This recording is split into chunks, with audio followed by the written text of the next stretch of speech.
So we're just talking about beautyism, and we want to talk about the pluses and the minuses that occur for people that are conventionally pretty and people that maybe aren't so much. Mm-hmm. And this is co-creation from cocreation.com, spelled with a K, K-O-E, creation. Indeed. And this is Cathy Bartuli of the Intimacy Dojo. You can find her at theintimacydojo.com. Thank you. Mm-hmm. Yeah. So we were just talking, and I think a lot of times people are very aware of the positives of beautyism for people that are conventionally pretty. And I've heard a lot of people that are bigger or not fitting that mold I think there's a lot of blame and like, you took something that's mine and saying, there's a resentment because there are things given to people that are pretty, conventionally pretty, that are not given to people that are not so pretty.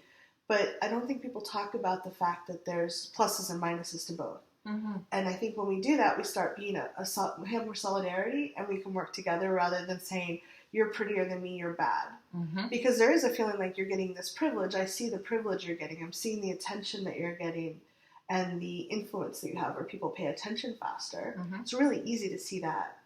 It's less easy to see some of the negatives. And I'd love if you just share and I want to share some of the positives that I get from not being quite so conventionally pretty. So if you want to, would you be willing to share? Sure thing. Well, one of the things that I noticed you speaking to is looking at other people and saying, like, you have more of this elusive form of privilege than I do. Mm-hmm. And in some ways, we've mentioned this before, but it's a moving target. Yeah.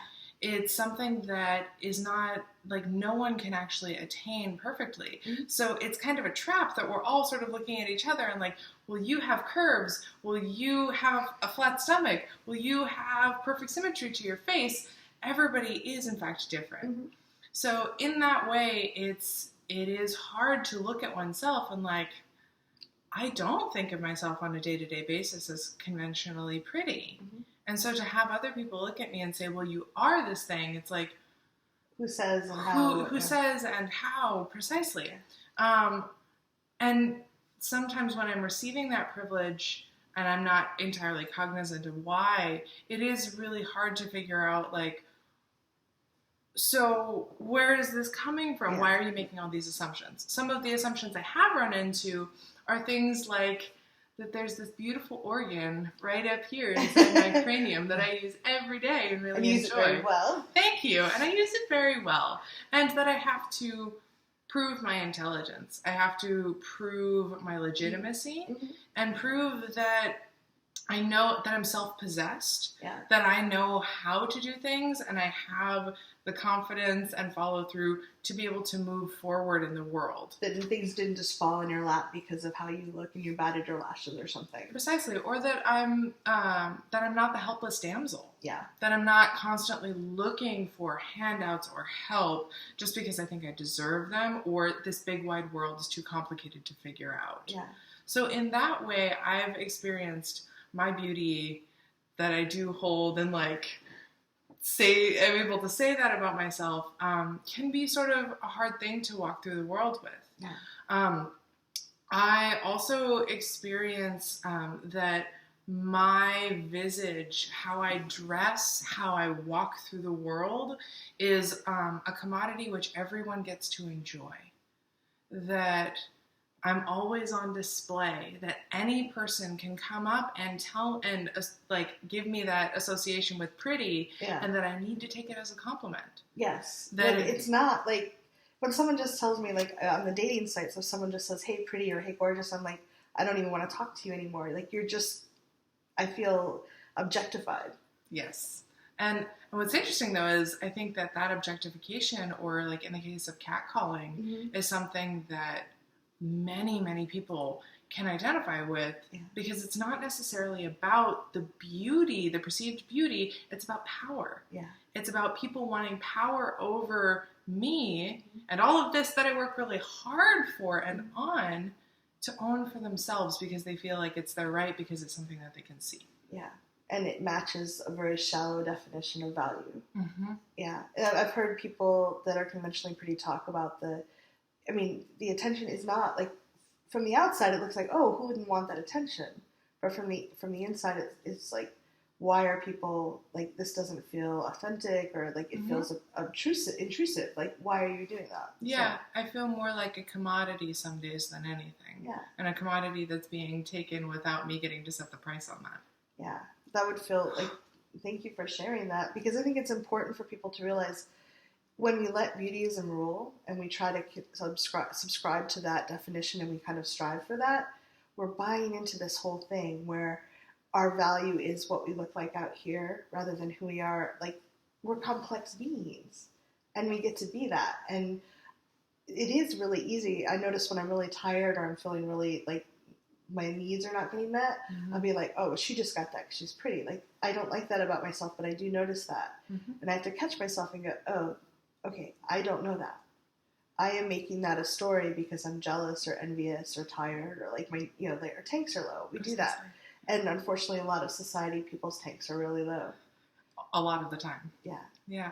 So from my side, like, there are times I feel very invisible, and I don't like that, especially in sexual situations. Like, I feel like I have to prove that I'm interesting far more than I'd like to. Like, I don't have the pretty plumage to get people to immediately notice me. Like, the weight is almost like people assume a lot of times that people don't fit conventional pretty. I loved Ignacio Rivera talks about this. Like, if you're not in the conventionally pretty and a certain age range, our society assumes you're non-sexual. And I love talking about the fact I'm big and I love sex, and people have loved sex with me. Like, it's not, it doesn't have to be that. But I feel like often I have to prove myself first. I think a lot of people that are bigger have a lot of shame, so that comes through, and they have to first see that I'm not full of shame all the time, or that I'm okay, like, I'm confident in myself. I'm willing to own who I am. So it feels like effort, but then I also have the benefit, I'm a PhD engineer, and when I walk in the room at work, I don't have to prove my intelligence as much as a woman. I still think, even though the company I work for is amazing and very inclusive, there's still like, no, I do have a PhD, and I am smart, and I earned it, even though I don't have a penis attached to me right now.